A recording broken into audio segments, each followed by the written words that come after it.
Hi guys, how are you? Welcome back to my garden. It's a little overcast today, but most important thing is that there is no wind, no frosty wind.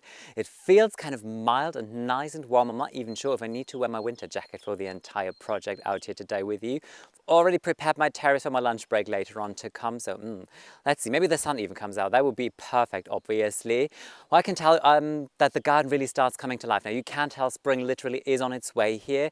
Tulips in the past 2 days, they started to bud up, which went really fast, but I think I'm gonna have shorties this year because there wasn't a lot of rain in spring. It was quite dry here and I never water anything. And as a result, normally what might happen is that a lot of the spring blooms are not going to produce those long, lovely stems that they normally would, but that is all right. As long as they do come to flower and I'm going to have some sort of like color blobs here in the garden, I'll be happy with anything.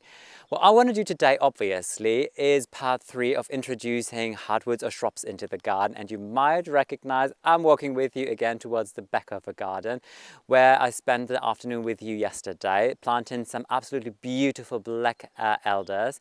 I just checked in the morning and I'm really happy with it. I think that they're going to be so beautiful in exact that area. What I want to do is take you to the other side of the new herbaceous border and again more towards the other side of the fence even, because there's something that I want to plant. Before I can plant though, I need to transplant because so often I put something there just last year, just so that there is something, you know. I didn't have a planting scheme and I thought, okay, I have kind of like offspring in the garden of some of perennials. I didn't know what to do with them, so I thought, perfect, I'll just put them there. They look beautiful, I love them, but I think I might do some replanting. Before I do it, I want to quickly flip the phone, show you what I want to plant and then show you what is actually in the border right now. So let's see how much we can get accomplished today. Before I show you what I'm going to plant at the back of the garden with you, I quickly want to show you the tulips, obviously, since I was talking about them. I think, though, I analyzed it and I know what happened in this area here, because I had tulip silver cloud already in this border in a drift, and then last year I put new ones in there because silver cloud is one of those tulips, they sometimes come back but they don't necessarily do. And I think those where you can see kind of smaller buds on little flimsy stems, those are the ones that actually came back from the previous year. Well, everything where you only see foliage so far and no sign of buds at all, those are the new tulips. And I'm pretty sure about that because here is a drift where I was just stocking up basically what was already there. Well, if I just walk over here towards the other side where the bearded iris and the roses are, this is a complete new drift that I planted. So there was no single tulip in last year. And look, there's nothing in a bud stage yet, which means that they are definitely all new. So I think I kind of cracked the code. This is the new herbaceous border at the end of the garden. So yesterday we planted some black elders on the left side there. And today we're going to plant something just on the other side of the border. On the right, there's a pear tree flanking and there is Alfie scratching herself. Alfie needs to go to the groomer at one point soon though. And you can tell that there are 4 containers standing in the back, but before I show you those, I quickly want to show you that there is another drift of tulips on the way here as well. It's the same variety, Tulip Silver Cloud, my absolute favorite tulip. And 2 days ago, you could just see the first tips of those leaves, and now they're all coming out.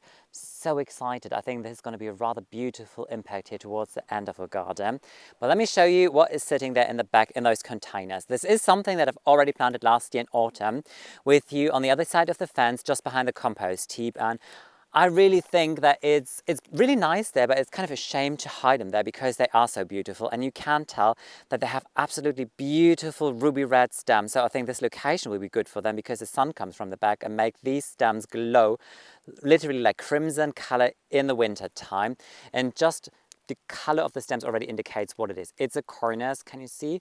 Cornus, sibirica, variegata. So variegata is the one word that makes me very happy because that means that they have a leaf variegation. I'm going to give you some key facts about it in a moment before I plant them, obviously, just in case. Also, if you haven't seen my video in autumn, not going to say too much, just like some quick key details, because we have a lot of other things to do today as well. There are some perennials in this area. So just here, there is Verbena bonariensis, which I absolutely love. I already checked a second ago if there is any sign of green, fresh growth. It doesn't really feel like it. Still, I'm going to lift them and see and try and transplant them because I have quite some of them here in the border, just everywhere basically. And they do self-seed, which is a good thing, but still, if they come back, that is even better. So I'm not going to try and put everything immediately onto the compost heap. We're just on the other side of the fence now, on the top layer of this slope, and you can tell there are 3 more cornus plants sitting here waiting to be planted, because what I want to do is exactly what I explained to you yesterday, is whatever I plant now in these drifts, they will go on both sides on the fence to make sure that the fence doesn't cut through the garden anymore, and that the fence almost disappears by using the right plants. But before I can put them in the ground, I also need to do some transplanting, because I have some bistorta plants in here. I suppose they're Taurus or Firetail, if I'm not wrong. They came from seedlings from the upper garden, from the island bed. I put them here, quite some plants. They all perform very well. They're really beautiful. But the thing is that in the herbaceous border, if I swing to the left now, there is a drift of Aster Asran, and there will be a beautiful drift of Bistorta JS Kalo, which is my absolute favorite variety. So I don't want to have another drift of pretty much a similar thing here again. So I want to put something else here. But I have the perfect location for them. I'm not going to toss them, obviously, because I absolutely love Bistorta. So they will go just in another area of this slope. And I even sketched it in my planting scheme, so I knew that this is going to happen. This is the area where I want to transplant the Bistorta. And if we just walk along, you get to see that a lot of the plants already come back to life now here on this slope as well. So there are some Aquilegia here and even more there. They're really starting to pick up growth now. Absolutely beautiful. If we keep on walking, here on my right, there is a clematis that I just introduced last year. It didn't come to flower last year, but I think this year it might. Has a lot of fresh, new, vigorous growth. I kept a label, surprisingly, Proteus. Beautiful, apparently lilac color blooms. Let's see. I'm really excited to see if it comes to flower this year. And then we just continue walking to the back. There is my one delphinium that is never eaten by slug or snails. This is a white one. And if it comes to bloom, I need to remind myself to collect seeds. So probably this is the only one that really is resistant to slug or snail damage. Here is a nice drift of white phlox. Most of them are white. They all came from offspring from David by seed. So some are more on the pinkish side, some are really white. So there's phlox here, phlox there, a little path there, and then in the back there is a quite big patch where I only want to put Bistorta. So it is absolutely perfect because it has a lot of sun, but also a little partly shade because there are those big trees, which is beautiful for Bistorta. They can really cope well with partly shade areas. And I have some of Bistorta just down here where the hazel is as well. So it is going to be like here and then kind of like spills down there. So I think that this will be a really nice effect. Guess what? The sun decided to come out at least a little bit in the meantime, and it's lovely and warm, which means I'm dressed to warm. And that is a first this year, because so far I always stepped out with you and I thought, okay, I need to go back in and grab a sweater or something. So maybe the fleece jacket will be a thing of the past. I'd be so happy about that. But once I'm back, what I want to do is obviously lift and transplant those perennials. I'm going to start with the Bistorta because I know that they're full of life. So what I do is before I plant them, I'm going to sprinkle just a little bit of organic bone chips into each plant hole, just as a starting fertilizer. Water them in, and I know that they're going to thrive in the new area. Then I'm going to lift the Verbena bonariensis. I hope that at least some of those plants still show some sign of life because I really love them. They just bring this absolute beautiful airy texture and are just a great element into the garden, which I absolutely love. And after that, I'm going to take a moment of time and just give you some key details about the corners. And let's see how fast I am. Maybe we still have some time to plant some more things. Alfie is just making funny noises in my bed because she's happy. I'm not sure if you can see it. She's just like rolling on her back. She's kind of like, oh, I'm enjoying the sun. So cute. So yeah, I quickly hop inside, change, and then start transplanting.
All the Bistorta are transplanted, and what I did is I really packed them in there, like quite close to another, and there's a reason for it. Because in my idea, the slope can be described this year with 2 words, and they are abundant and tropical, because I really want to go for like a tropical zingy vibe there, for vibrant colors as well. I'm also going to do like peachy colors. It's also going to be soft, but it's going to be a nice blend and mix. But I want to go for bold textures like cannas, dahlias, big leaves. You know, I have ricinus on the way, which is going to go in there. And I think Bistorta kind of ticks all of those boxes, because in terms of foliage, it reminds me a little bit of cannas, in a way smaller version obviously, but still similar shape on the leaves. And then also the flowers, like these flower spikes, zingy color, purple. I think they'd be just beautiful in there. But the biggest surprise of the day, honestly, that was the Verbena bonariensis, because before I lifted them and when I checked it together with you, I thought, dead as a doornail. But lifting them, they all had life in them. That was so surprising. They all had a really well established root system, which was a really good sign already. And most of them already had like a first set of leaves, or if they didn't have the leaves, at least you could see that they were just about to leaf out. So really happy about that. Really, really glad that they survived it, that they made it through winter, because I love them. And I think that Verbena bonariensis can be described with one word that I use quite often to describe my garden, and that is whimsical, because they are quite zingy in color, but they are kind of like dancing through the border. You know, they have these like elegant long stems and the flower heads on top of it. So I think they fit kind of everywhere. There is not a garden where you cannot find a nice location for Verbena bonariensis. So I just put them now on the other side of the fence, just next to where I will plant the cornus, because I think that they will be just a really nice planting companion. What I'm going to do now is I'll take my cornus, put them back into the border where I want to plant them, give you just a few quick information about cornus, just in case if you haven't seen my previous video where I already gave you some information. And since we're still in the afternoon, and you might see the weather is really nice now, sun came out, it's warm, it's beautiful out here, I think we can plant one more thing as well. I was honestly so happy that I could still get my hand on 4 of these shrubs, because the other week when I was in the garden center, they had an ocean of dogwood standing there. Not a single one was variegata. So I was like, no, there can't be. I should have just bought more last year, but then I didn't really know that I wanted to have more of them. So I was like, okay, let's see what I'm gonna do.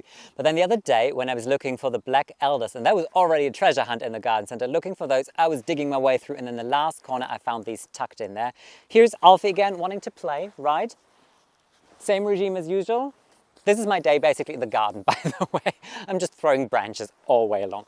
So yeah, I was really happy to find them, and I was like, yes, 4 of them, mine. And since I had, I think, 10 roughly, I could even choose. And I think here is a really good example where you can tell the growing habit. So it kind of grows a little bit vase shaped, so it branches outwards, which I think is a really nice silhouette in a border.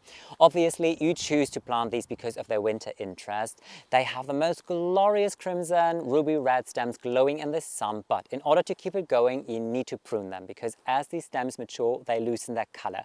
So each stem that is like 2-3 years old at one point should be reduced in height. So all you do is you come in with your secateurs and cut it back to maybe 4-5 centimeters. You can count just like the buds that are on the stem, or you know where it's going to start branching out again. And those new branches, they will have a most glorious color again. So this is how you treat dogwoods in general. This applies to all varieties if you want to have always a nice color display going on. For me, it's also good because I don't want this to grow to its full height. They can grow between 1.50 meters to 2 meters, and they would block the view here. So I really want to keep the view into the farmland, into the open landscape. So just by reducing these stems every second year, I'll make sure that they stay at a quite similar same height, which is really nice.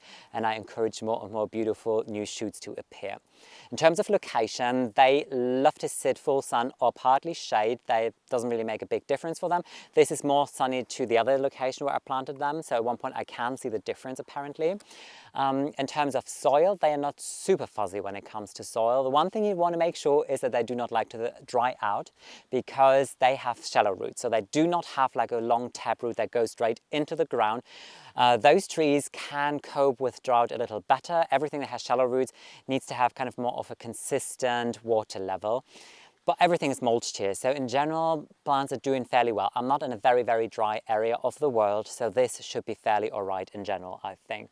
I feel these are all the good information that you need to know, just quickly wrapped up. What I'm going to do now is really place them again where I want them to grow. And there is one more thing I'm going to show you, which I will grow. And the irony is, I just checked. In my previous video in autumn, I was planting exactly these 2 things in combination, and I'm doing it again. That was really unintentional. We're on the slope again, and I love to be at this time of the day because it's so sun-filled. Isn't that absolutely beautiful? It's lovely and warm here. And you might remember last autumn I planted back there a cotiunus and then 3 cornus back there. They're all thriving, they're all looking good, and the cotiunus, I loved it. Just because it had the most glorious red autumn foliage you could possibly imagine. There is a variety called Grace, and I think that name really fits extremely well. And you might see there is a container with something sticking out of it. There is another cotiunus grace that I even bought last autumn just to have it already. So it was here in its container throughout the entire winter, and it loves it. It starts to thrive, it starts to grow. So I'm like, okay, it's a good time to really get it into the ground so it can root in well. But before I can do that, there's still a rose here of unknown variety because I bought this rose in the discounter supermarket last year. So I was a little bit on the cheaper side with that one, but it was labeled as a pink rose. It's anything but pink. It's like yellow, very beautiful though. Yellow with like maybe pinkish tips in a way.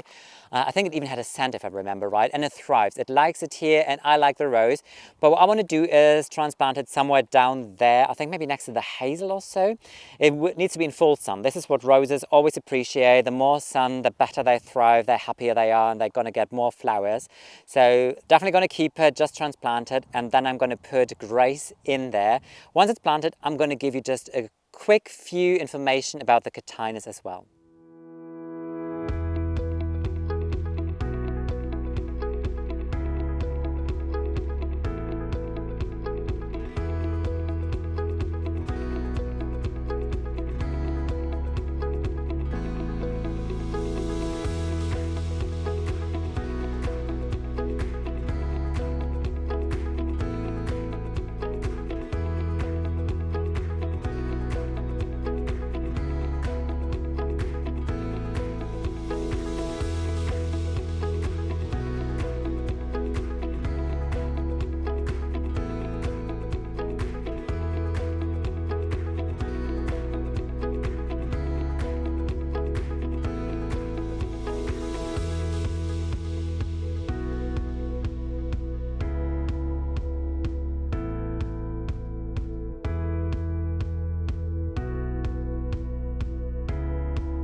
Cornus are planted, the cotiunus is in the ground, the rose is transplanted, and I even found enough time to water everything thoroughly. Not only those things that we planted together, all the pots had a good soak as well now, which is perfect. And a little reminder for you as well around this time of the year, at least if you don't have as much rain, or well, as little rain as we do at the moment, so I really need to remind myself to water everything. But there is something extremely relaxing of doing this rounds in the garden and water everything. I'm kind of wondering what it is, and I was wondering if you have the same sensation if you make the rounds and water your pots and several plants in the garden. There is this momentum of you suddenly focus of what is happening in those containers again. You kind of appreciate it again, and you discover things that you haven't seen before. For example, in the raised bed, I could see that the salad crops that we sowed together, they start and germinate. I was like, yay, finally! And this is a good indicator for life really comes back to the garden now. Temperatures are rising, it's mild, the nights are not so cold and frosty, and when things start and germinate, this is just perfect. So obviously at one point there is going to be another video of something going on in the vegetable garden with some updates of what the things are doing and planting some more crops out there, maybe sowing some more crops, but that's obviously not going to happen today. What I want to do now is flip the phone, show you the results of today's video, and also lose just 2-3 words of the cotiunus because it is a very, very beautiful specimen. And just in case, if you haven't seen my previous video where, yes, I've planted just the exact same combination in that video in autumn, cornus and cotiunus together, it just dawned on me once I was in the middle of the video and I thought, hold on a second, this is eerie familiar. Well, guess why? I honestly love to end my videos at this time of the day when it's like late afternoon, early evening, because the entire back of a garden is filled with the warmest sun possible. And look how warm and nice it is. Alfie takes a nap under my jacket. I didn't even need my jacket for the biggest part of this video, so that was absolutely wonderful, the perfect day for gardening. There is one cornus on this side of the fence and there are 3 on the other side, and I just want to give you a closer look at one of them because I really enjoy the contrast of these new leaves appearing. They are in this chartreuse, almost yellow color, and have a nice contrast to the ruby red stems that are really glowing in the sun now. There are different kind of corners. Some have orange stems, some have chartreuse yellow stems, but I really prefer the red ones. And the reason for it is, imagine in winter time when there is snow and you have these beautiful red stems that is so Christmassy. Absolutely loving that. So I might even try to find another location for those in the upper garden. But let's take a quick look at the cotiunus, which is right here. So now I have 3 cotiunus in total on a slope. One is on the back, one is here, and one is somewhere down there just behind the dead hedge. It's really hard to find it now because everything looks the same at this time of the year. But what I think will be so beautiful for this cotiunus is the location, because it is a little lower towards the upper garden. So even if it grows to 2 meter or even 3 meter, it does not really block the view, but you're always going to have a wonderful view from the upper garden onto the cotiunus, especially in autumn when it changes its foliage color. And I love the idea of it to start arching over this path here that leads towards the back of the slope. I just want to lose 2-3 words about cotiunus because this is one of my favorite shrubs in the garden. Common name for this is smoke bush, and it really has to do with the flowers that it builds. They really look like smoke clouds kind of hovering through the entire shrub. Very hard to compare to anything. All I can say is that it's going to bring a very special new element to any kind of herbaceous border in your garden. Also very intriguing are the leaf colors that you will find in cotiunus. They range from chartreuse, kind of lime color leaves, all the way into very dark, almost sinister looking burgundy foliage, and this is exactly what this one has.